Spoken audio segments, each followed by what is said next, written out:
Good morning, and welcome to the Universalist Church, in which love is the spirit. We are glad you are here, whether you're here in the sanctuary today or anywhere in the world on our live stream. I'm Mike Zanta, one of the co-moderators on your Board of Trustees. If you're a visitor, we hope you'll sign the guest book at either entrance to the sanctuary or visit our webpage at westhartforduu.org to learn more. There you can use the contact page to get onto our electronic mailing list.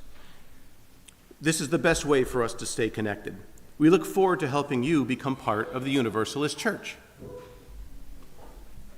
Thank you. Just a couple of announcements this morning.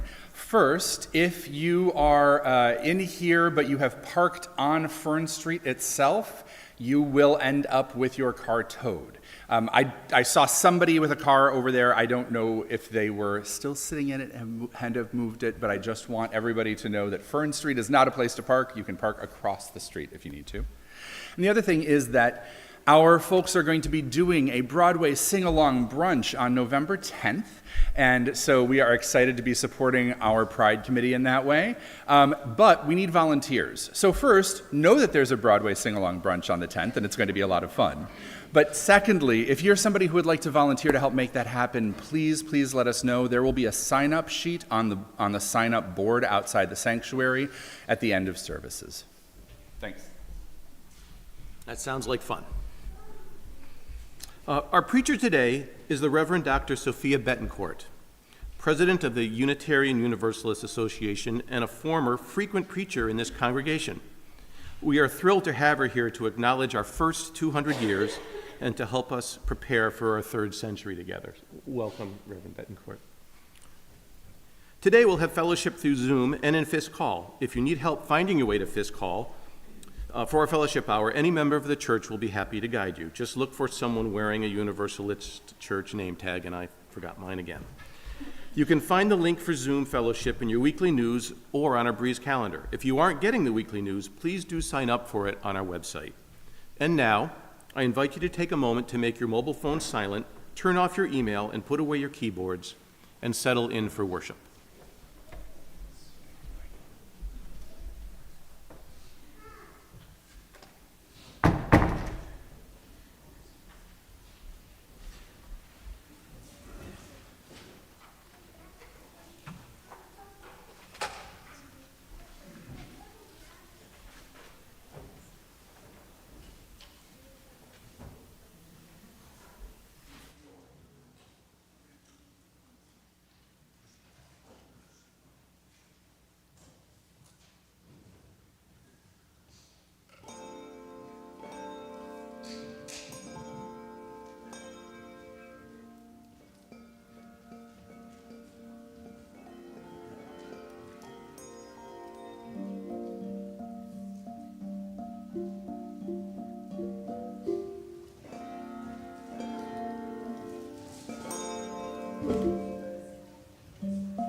If you have your home chalice, I invite you to light it as we light ours here in the sanctuary.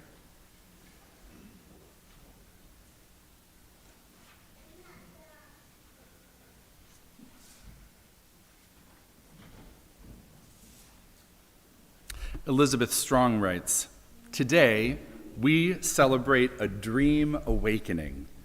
Today, we worship with renewed hope in our hearts. Today, we act on audacity of hopes and dreams for the future. Today, we begin again the hard work for justice, equity, and compassion in all human relations. For today is a day like no other, and it is ours to shape with vision and action. So let us celebrate together, let us worship together, and let us help this dream to awaken." Our opening hymn is number 1058 in the blue hymnal. Number 1058, called "Be Ours a Religion." Please rise in body or in spirit in the sanctuary or wherever you are as we sing together.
Please join me in speaking the words of our congregation's affirmation, our covenant. It's printed in your order of service, and it's in the description online. Love is the spirit of this church, and service is its law. This is our great covenant, to dwell together in peace, to seek the truth in love, and to help one another. Please be seated.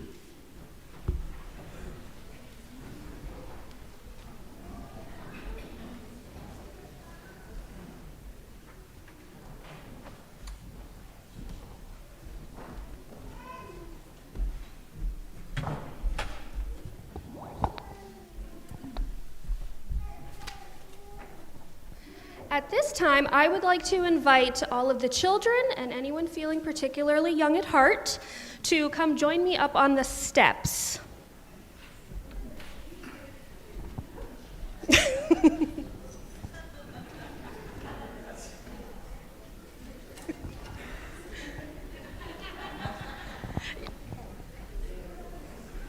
You guys can pull up nice and close. Sit on the steps, you can sit on the floor. Wherever you're comfortable.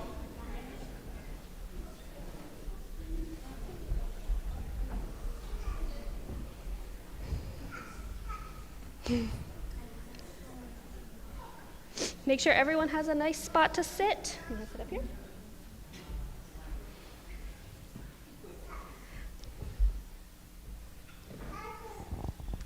All right. So who here was with me a couple weeks ago when we watched a movie called The Lorax? Quite a few of you. You've watched it before. It's a good movie. One of the things we talked about when we watched The Lorax was how important it is to take care of our environment and to be nice to our environment. And I wanted to share with you guys a couple of things that our church and our Green Sanctuary Committee has done to help us as a church take better care of our environment and to be a little bit more helpful to our planet. So one of the first things they did is they helped teach people in the congregation how they can save energy in their homes. What's something you could do at home to help save some energy? What could you do? Yeah. Turn off the lights, absolutely. Were you going to say the same thing? Absolutely. What?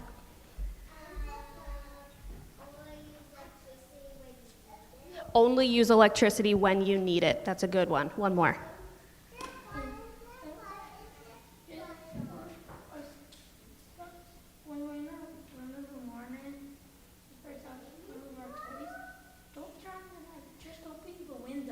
I love that. Don't turn on your light, just open the window. Absolutely.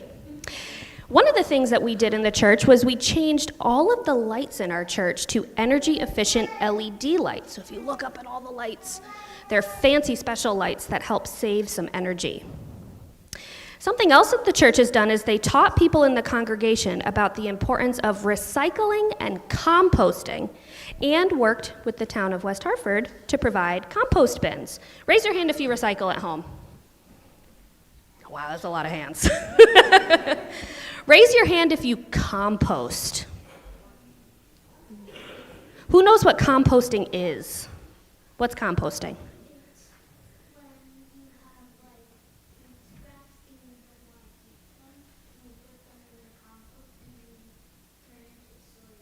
That was perfect. You have food scraps, you don't want to eat them, you put them in the bin, and they turn into soil. That is fantastic. Yes?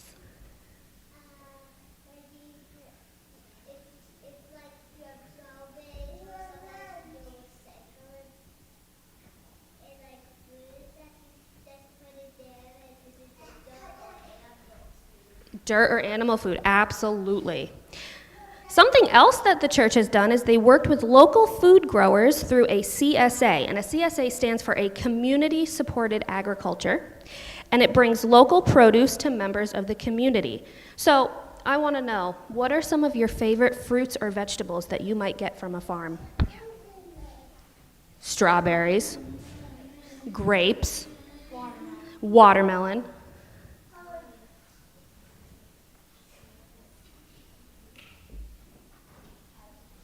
We've got a lot of fruit. Does anyone like vegetables? What's a vegetable? What's a vegetable you like? Broccoli, my favorite too. Carrots, one more. You were going to say carrots too. They're good for your eyes. And one more thing that we did is we inspired other churches to take some of these same steps as well so that they can have a green sanctuary just like we did. Now, I want to introduce you guys to somebody very, very special. So we have a visitor here with us today. Her name is Reverend Dr. Sofia Betancourt, and she is the president of the UUA. The UUA is the Unitarian Universalist Association. And she's going to come over and she's going to talk to you guys a little bit. All right, so can we give her a big hands in the air?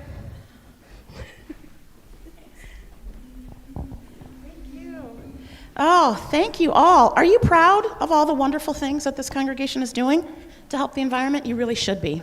You really should be. And one of the things I get to do today is celebrate that with you. So I want to tell you a little bit about the Green Sanctuary 2030 program, because you all are getting recognized as a Green Sanctuary 2030 congregation this morning. So your UUA supports over 120 teams. 125 teams that are working on this process, including this congregation. And I should probably tell all of you that Green Sanctuary 2030, which is mobilizing for climate justice, This is really trying to make the world more fair as we take care of the earth, right? Offers our congregations a flexible, manageable, impactful process toward the work of climate justice. So the teams engage in 4 essential things: justice, which we've been talking about, community resilience. Do you know what resilience is? It's kind of a complicated word. It means that when things are hard, you find a way through it together, right? Mitigation and transformation. So UUs have been at the leading edge of climate justice for decades. How many of you have done UU climate action work before Green Sanctuary? Some, yep. In 2024, this year, it marks 35 years of our Green Sanctuary program. No, it's not almost as old as me, but it's nice to say, isn't it? Okay, so, yeah. For much of this time, our congregations have been focusing on mitigation. This is how we reduce the emissions, when we reduce the chemicals that cars put into the air that make climate change. And we have someone who I wish you could meet today, but she's not with me, named Rachel Miss Livy. She's our justice strategist for climate work. She says that mitigation, doing those kinds of interventions, is not enough, that we need to build community resilience. This is that word again, how we do the work together to respond to the kinds of climate disasters we're seeing now. So this is about building a world where our communities thrive, where our actions can be centered in the work of justice and our connections to each other, and that we find out better ways to show up for one another. Do you show up for your friends when times are hard? Yeah, I try to do the same.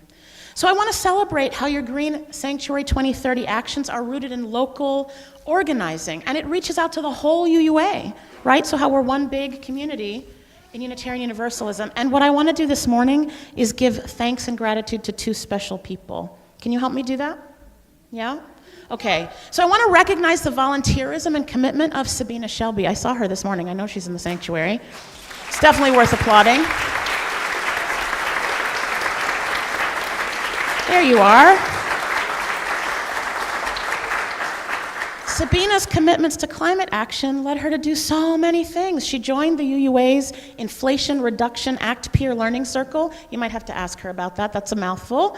It led her to work with fellow UUs to help create a primer for financial incentives for energy investments in houses of worship, like this one, and to join the UUA's Real Zero Peer Learning Circle. That's a lot of good work.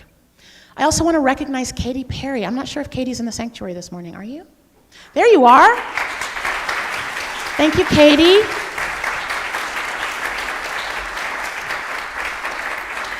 Katie's investment in climate justice led her to manage your Green Sanctuary program work from the start all the way through the final report.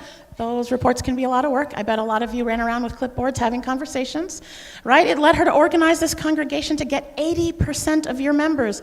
That's almost everybody. To do energy audits by the end of 2024, and to support the work of your volunteers and presenters who helped you do all that you've done, right? Congregational life, church life takes all of us. We can't get these things done alone. So when you see Sabina and Katie, please thank them the next time you see them. Look, beloveds, what we know is that the work of climate justice cannot be done alone. We do it together. And so your sanctuary, your congregation, is being recognized this morning as a Green Sanctuary 2030 congregation because of all of the work that you've done together, right? The dreams you've realized together. And so in recognition of the good work you've heard about, I realize we've created a bit of a traffic jam, but can I ask Sabina and Katie to join us on the chancel with Reverend Adam so I can present to you a certificate of recognition for this congregation on behalf of your good work? And can we celebrate these amazing achievements together?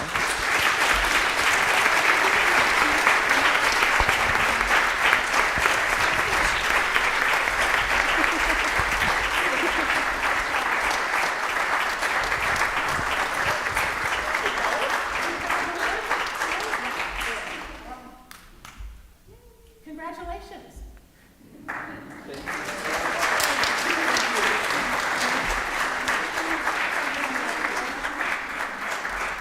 is worth celebrating, beloveds. Thank you for your work. Thank you, and now I would invite all of the kids to join me in our classes, and please help me sing our children out to their classes. It is number 414 in the gray hymnal.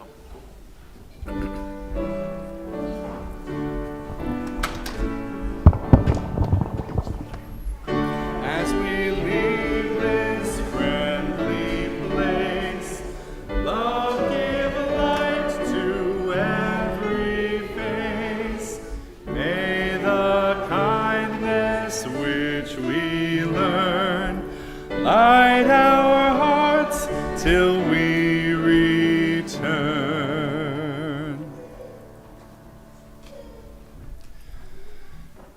the practice of care for this community and the generosity that we use to support it is something that we do every Sunday. But once a year, we focus our attention on that practice in order to make sure that our congregation can be strong and healthy for the year to come. And so today I want to introduce to you again Kristen Phillips, who is chairing our stewardship campaign and who will lead us into the next part of our, into the next part of our campaign, but in the next part of our generosity as well. So thank you, everyone. I hope that you are enjoying your visits, whether you're a volunteer steward or a visitee. If you haven't been contacted yet and you would like to, please let me know and we'll make sure we put you in touch. If you have been contacted and haven't yet responded, like I will admit a couple people haven't responded to me, please do. Even if it's just, I can't meet right now, can I get a pledge form? We would greatly appreciate it. We really appreciate, as of last Thursday, we have heard from 40 households of our congregation to the tune of $184,037. So we are 44% of the way to our financial goal. And there are many more pledge cards that I got out of the box and people have given to me today, so I'm sure that number will skyrocket by next week as well, because the percentage of our goal is a good one, but 40 households still means we have a ways to go. So if you haven't had your visit yet, we hope you have a great one in the next couple weeks. In the meantime, we have our drawing for some swag today. We have 2 tote bags, and then we're going to draw for t-shirts. And if you are a winner of a t-shirt, I will hunt you down to get your t-shirt size so we can get that ordered for you after the campaign is over. And I wonder if we might get our esteemed UUA president to do the drawing here for us. And we're doing 4 drawings. All right, the first one. I don't know if I see them, but are Kevin and Paula Ray here? So no, but they will be getting t-shirts. And here's the second t-shirt. Oh, I do see Carol Mumford. So yay, Carol. We will be getting you a t-shirt. And thank you for your pledge. And here's for the tote bags. Dick and Linda Cedarquist, which I don't think I see here. They might be watching online, though, so we will have to figure out how to get this to you both. I'm actually in Middletown a fair amount, so maybe I can drop it by. And last but not least, take one from my daughter. Gretchen Fountain, is she here? She gets a Universalist Church tote bag, and she is here despite being on the Great White Way yesterday. Okay, so I am thrilled to introduce the testifier for today. She is a relatively new member, actually a very new member, and you've probably seen her out and about with 2 adorable they're twins, right? Twin toddlers toddling about church. So would you join me in welcoming Chelsea Victor to the podium?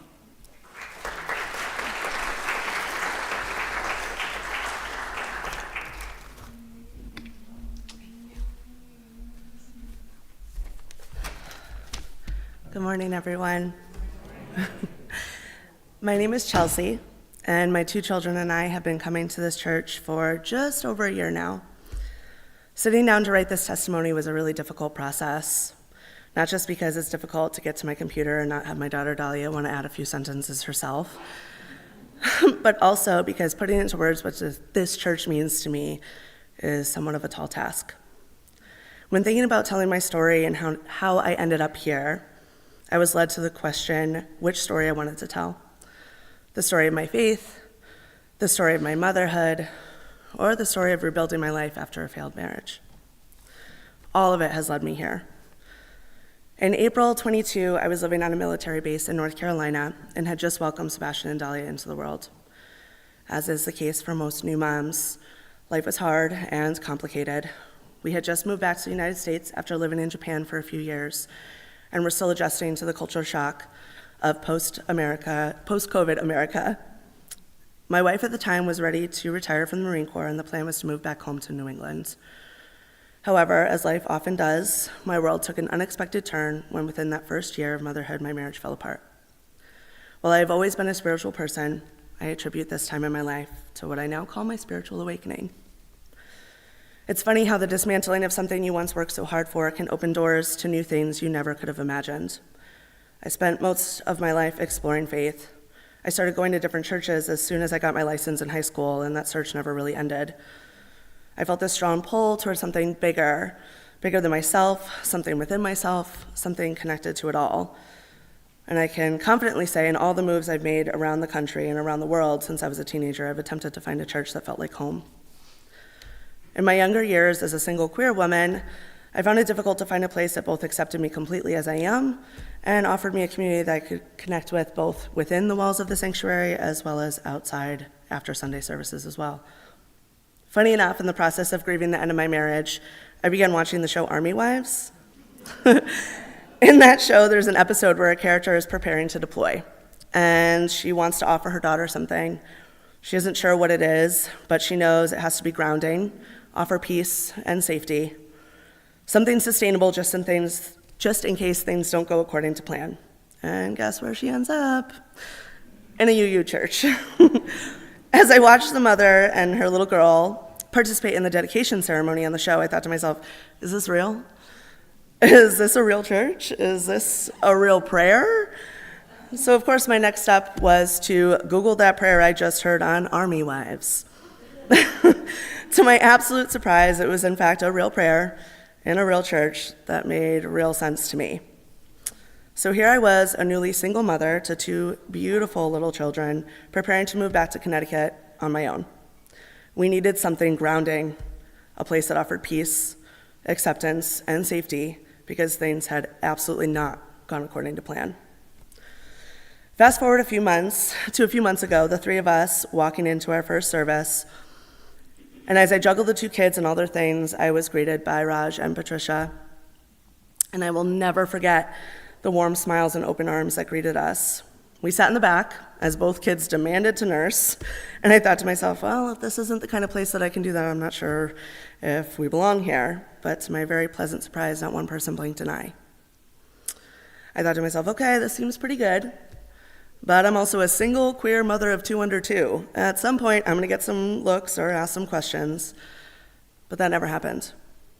Here we have always been welcomed with warmth, kindness, and open arms to help, no questions asked. This last April, both my children were dedicated in this church with the very same prayer I heard on Army Wives. This Friday, we attended our biweekly potluck dinner with our amazing community here. My children look forward to their time in the nursery, especially the coffee hour after every week where they run around and play with their friends, eat delicious snacks, and jump on the stage. And as I stand here now, I can look into the pews and I see my community. I see my support network. I see my new partner. And I see both our children feeling safe, connected, and loved. This church has offered me a place to build a community and connect with the world around me in an authentic way, a calm during our somewhat stormy life, and a hope and a reminder that things are always changing and almost always getting better. And that's why, as I continue to rebuild my life and strengthen my resources, I've committed to sharing those resources with this community, and I encourage you all to do the same. Thank you.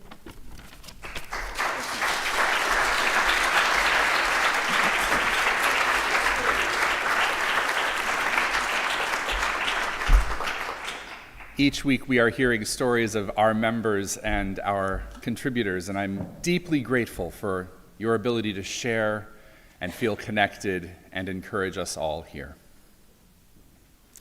And so, our offering, the sharing of our resources for our shared work as a religious community, is a spiritual practice for us. We offer time, talent, and treasure to this community, and that helps us to serve our members, friends, and the wider world. This month, we share our offering with the UUA's Disaster Relief Fund. It is part of a covenant between our association and our congregations and community partners. It disperses grants to UU congregations and recognized UU nonprofit entities, and it relies on our donations to help in moments of difficulty. To give electronically, please use the QR codes on your order of service or the links in the description online, those on our website, to make your donation to our offering. And if you're here in the sanctuary, we will now gratefully receive the offering.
May these gifts, so generously given, sustain the life of this community, the work that we do together, and also help make the world a little bit better as we share it with those beyond our walls. Thank you. Thank you. Our responsive reading is printed on an insert in your order of service today.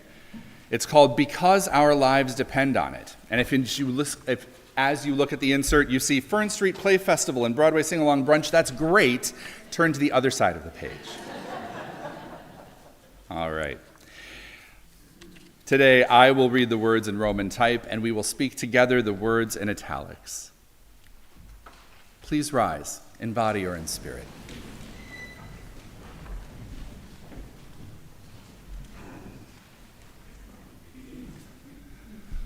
We envision a world where your life and safety is tied to mine, because otherwise our lives are in danger. We envision a world where language is used for wholeness and liberation, because what we say has power. We envision a world where your liberation is linked to my liberation, because we are interconnected. We envision a world where voting will be an empowering event because justice depends on it. We envision a world where war and violence will be considered reprehensible because dehumanizing others dehumanizes me.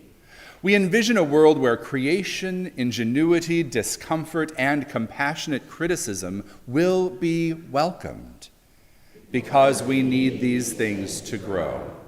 We envision a world where all are valued, loved, and respected, because humanizing you humanizes me. We envision a world where all living beings will have access to clean water, fresh food, shelter, beauty, love, because our bodies, hearts, minds, and souls depend on it. We envision a world where fear will be recognized as an emotion and not an authority, because our lives depend on it. We envision a world where humans think ahead and consider impact on future generations, because their lives depend on it. We envision a world where respect for the earth is as important as respect for oneself and one's community. We do these things because they matter, because our lives depend on it. because all our lives depend on it. Let's join in singing our doxology.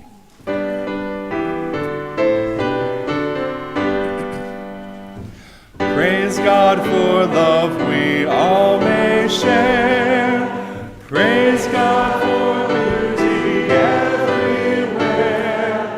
Praise God for hope of good to be. Praise God for truth that makes us free.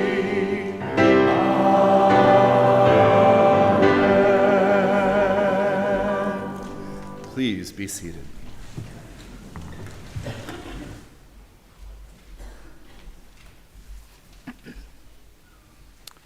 Some great news from our congregation. Dawn Z is now cancer-free. Her surgery was obviously successful, and she will be returning to her teaching this coming week. She will also begin radiation treatments to ensure her continued health as soon as she completely heals from her surgery. She extends her gratitude to all of us for our care for her during her pre- and post-surgical time. As the final weeks approach in our national elections, may we hold all those who are working in the early voting places, as well as all those running for our offices, and extend our deepest gratitude and support to them. Our democratic process needs all of our engagement and awareness to be fully vibrant and alive. In our wider world, let us hold all those embattled by the ongoing effort to mend the devastation wrought by Hurricane Helene and Milton in the states affected, especially Florida, North Carolina, and Tennessee. Let us also hold close all those affected by wars being waged in Ukraine, Russia, Gaza, Israel, Lebanon, Sudan, and Haiti. May a peace accord be established soon so that lives do not continue to be lost. Finally, along with these we have mentioned, let us also hold all our inner concerns, joys, and hopes collectively this day as we take a few moments in silence.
As we continue worship, may we carry our prayers and thoughts forward.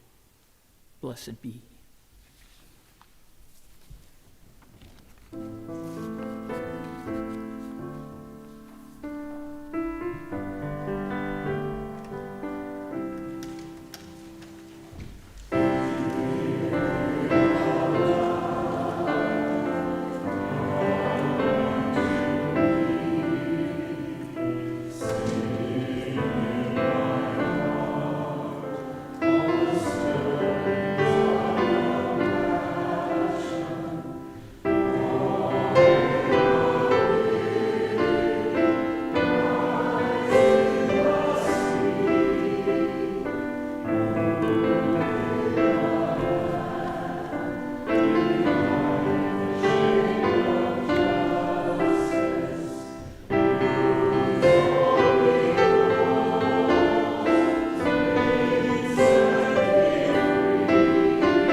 Today's reading is by Howard Thurman from For the Inward Journey. Despite the dullness and barrenness of the days that pass, if I search with due diligence, I can always find a deposit left by some former radiance. But I had forgotten. At the time, it was full-orbed, glorious, and resplendent. I was sure that I would never forget. In the moment of its fullness, I was sure it would illumine my path for all the rest of my journey. I had forgotten how easy it is to forget. There was no intent to betray what seemed so sure at the time. My response was whole, clean, authentic. But little by little, there crept into my life the dust and grit of the journey. Details, lower level demands, all kinds of cross currents. Nothing momentous, nothing overwhelming, nothing flagrant, just wear and tear. If there had been some direct challenge, a clear-cut issue, I would have fought it to the end and beyond. In the quietness of this place, surrounded by the all-pervading presence of the holy, my heart whispers, keep fresh before me the moments of my high resolve, that in fair weather or foul, in good times or in tempests, in the days when the darkness and the foe are nameless or familiar, I may not forget that to which my life is committed. Keep fresh before me the moments of high resolve.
Thank you, choir. Who doesn't need rejuvenation on a Sunday morning? My goodness. Thank you. I first encountered the legacy of the Reverend Dr. Howard Thurman at the Fellowship Church for All People in San Francisco, California. I had read some of his writings by that point, and I knew he was credited for being the spiritual foundation of the civil rights movement in this country. But somehow Thurman still felt really distant to me, like the idea of something we imagine to be possible that remains hard to hold on to in concrete ways. In part, this was because I could not wrap my mind around the idea of a spiritual leader, beloved by his people, serving as the faithful center of such a profoundly impactful movement for change without running that movement himself. Do you ever feel this way at work? Yeah. Look, so often we hear stories of change that move forward based on the charisma of a single individual, right? But instead, Thurman was a touch point for so many leaders, including the Reverend Dr. Martin Luther King Jr., Jesse Jackson, Congressman John Lewis, among others. Thurman was our first Black leader to travel to meet with Gandhi and learn about the strategy of nonviolent resistance. We don't hear his name that often, right? He shared that learning with others, shaping the movement's early strategies for Black liberation in this country. And relatively soon after that, he helped found the Fellowship Church for All Peoples in 1944 with a white colleague, the Reverend Dr. Alfred Frisk. You might imagine that such a team ministry was highly unusual in 1944, and the Fellowship Church is credited as being the first intentionally multiracial, multicultural congregation in modern history in this country, and it was founded at a time when the world was arguably on fire. Now, that congregation and its vital ministry continue to this day, and I remember entering their sanctuary and reflecting how long that journey had been. I sat in their pews looking at our own gray hymnal, because it's one of several they regularly use in worship, and I wondered to myself about the discipline of modeling their values fiercely enough to serve as an engine of change for an entire nation. In the quietness of this place, surrounded by the all-pervading presence of the holy, my heart whispers, "Keep fresh before me the moments of my high resolve, that in fair weather or foul, in good times or tempest, in days when the darkness and the foe are nameless or familiar, I may not forget that to which my life is committed. Keep fresh before me the moments of high resolve." Now, beloveds, I know that this moment, the resplendence of this season, the urgency of this election cycle, this congregational year, this moment, it's filled with elements of profound beauty and celebration right alongside so much that causes worry or even fear. Right? It's been a painful time with too many losses and a level of violence that can be terrible to bear. The world, again, is arguably on fire. And I find myself saying over and over again with UUs that these moments are why we need religious community in the first place. We need a touch point to live into the fullness of who and how we most want to be together in the face of all that is tender and impactful in these days. You're going to hear from your UUA this year and in years to come that we are called to meet the moment together as one living tradition. Each of us, individuals and every one of our communities, have wisdom to share with the whole, wisdom that comes to us from what we learn as we share in ministry together, but in our individual locations. Right, so when we say that we will meet the moment together, we mean we are called to support individual UUs, congregations, organizations, and communities in responding to the real and urgent issues of the day, both within and beyond our faith, with nimbleness, skill, and clarity, grounded in a values-based imagination of a shared and liberated future. What does that mean How do we face the unknown together to prepare for what may come and support one another in staying accountable to the values we hold in common covenant? You have sustained this journey together as a faith community for over 200 years, and I hear you're living into a 3rd century celebration, and that now is the time to reimagine an impactful, faithful, glorious next century in this changing world.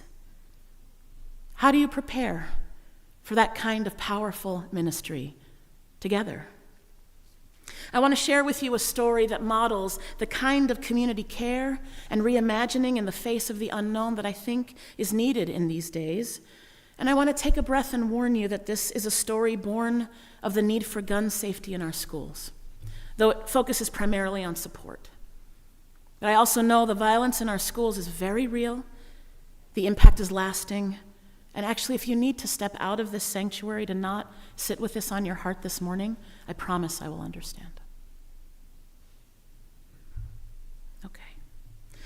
Gun safety in our schools has been on my heart not only because it is such a pervasive issue in the nation, but also because I've been hearing from more and more UUs that our children's schools are getting multiple threats right now.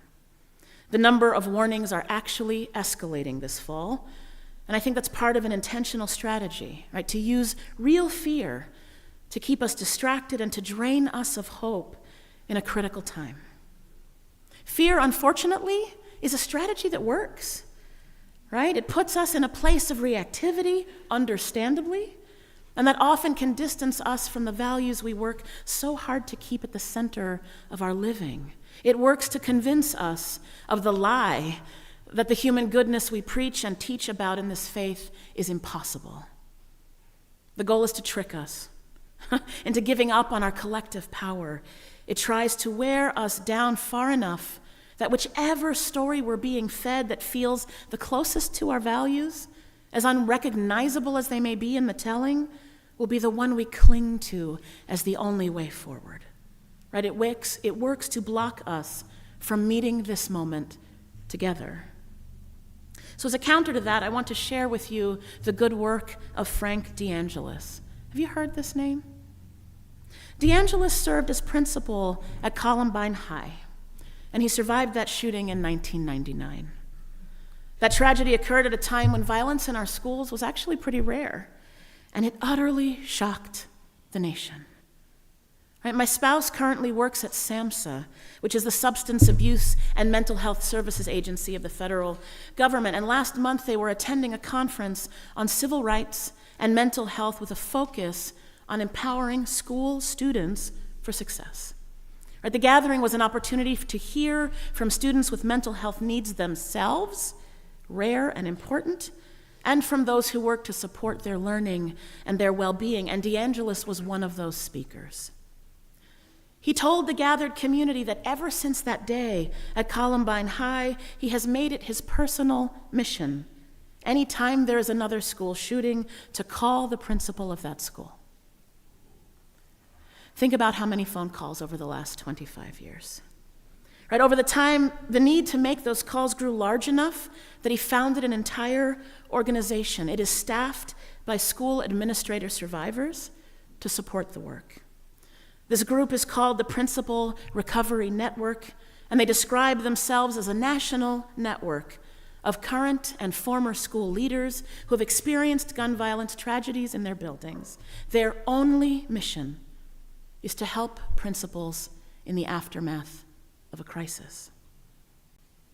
DeAngelis said he took on this work because when it happened to him, another principal from one of the, at the time, very few schools that had gone through it called him. And what he said was, "You don't know what you need yet, but you're going to need it. That's when I want you to call me." To me, this is a profound example of mutual aid and communal care. It is what it can be like to live in solidarity with one another in the moments that are impossible to comprehend, yet still need us at our best. I told this story to a member of your hardworking UUA staff, and they immediately responded, "What a tremendous burden it must be on Frank DeAngelis to make all of those calls over the last 25 years. I think that is immense work. And what bubbles up in me with this story is that he's no longer doing that work alone. The choice to create networks of support matters. Leaning into the areas of our own lived experience and knowledge are key. Supporting others through the things we know intimately ourselves can actually be healing. And communal care means we do not rely on the heroic work or analysis of single charismatic individuals alone. Instead, we find ways to share in leadership, to share in ministry together. Notice that DeAngelis, while, of course, speaking in favor of gun safety, he's not working primarily to change the laws of this country. He's focused on the piece of the work that very few people have the experience to do well, and he's making sure that he's not doing the work alone. He's trusting that others will take on the work of prevention that is so desperately needed as well. Beloveds, this is ministry. This is holding on to what we know matters most and holding fast to all that makes that long journey possible. I would love to be able to ask Frank DeAngelis what keeps him going in the work, how he has held before him that moment of high resolve for 25 years now. What has helped him overcome the dust and grit of the journey that creep into life and impact the work as we go? As you lean together into what the next 100 years are asking of you, I hope you will stay connected with UUs who are wondering about similar things. At your UUA, we are excited to create containers to share learnings and current wisdom about best practices as we respond to the world as it is today. We are all relearning the best of congregational life together as we emerge from quarantine, as we engage our re-articulated shared values and respond faithfully to the needs of a changing world that is broken, yet still profoundly beautiful. I hope you will share with the broader movement about your work on climate justice, your reinvestment in families, your keeping the covenants of universalism alive among us, and your renewed religious education program. I hope you will teach us what you have witnessed over 2 centuries of ministry and what drives you, again, to build a touchstone for the next 100 years and more. All of this lends itself to a values-based reimagining of our shared and liberated future.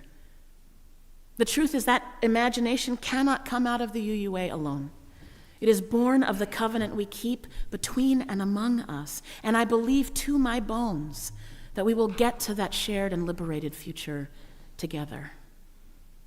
UUs of West Hartford, please allow me to thank you again for all that you model in this community and in Unitarian Universalism as a whole. I'm grateful not only for your support of our UUA or your accomplishments as a Green Sanctuary 2030 congregation, but for how faithfully you model the best of yourselves as you show up again and again to meet the needs of the current day. I have every faith that we will meet this moment together as a freely chosen community, and that by virtue of our chosen connections, we will never have to do this life-saving work alone. We are a people who answer love's call to invest in community where everyone thrives. We must not allow the persuasive stories of the day to convince us to turn away from the realities of injustice or the false inevitability of a world on fire. Instead, let us know that our values are needed more than ever in common cause for a world that promotes healing, wholeness, and the good. May we keep before us the moments of our high resolve, and in 100 years, may this community be celebrating all the good that is still yet to come. May it be so. Amen. Ashe, and blessed be. Now, beloveds, earlier I was supposed to ask you, so I'm going to ask you now to stay after the service so we can take a celebratory Green Sanctuary photo here by the chancel. Can you do that, some of you? Excellent. And I would invite you to rise in body or in spirit for our closing hymn, number 122 in your gray hymnal, Sound Over All Waters.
Let us join together in speaking our unison benediction. It's in your order of service and the description online.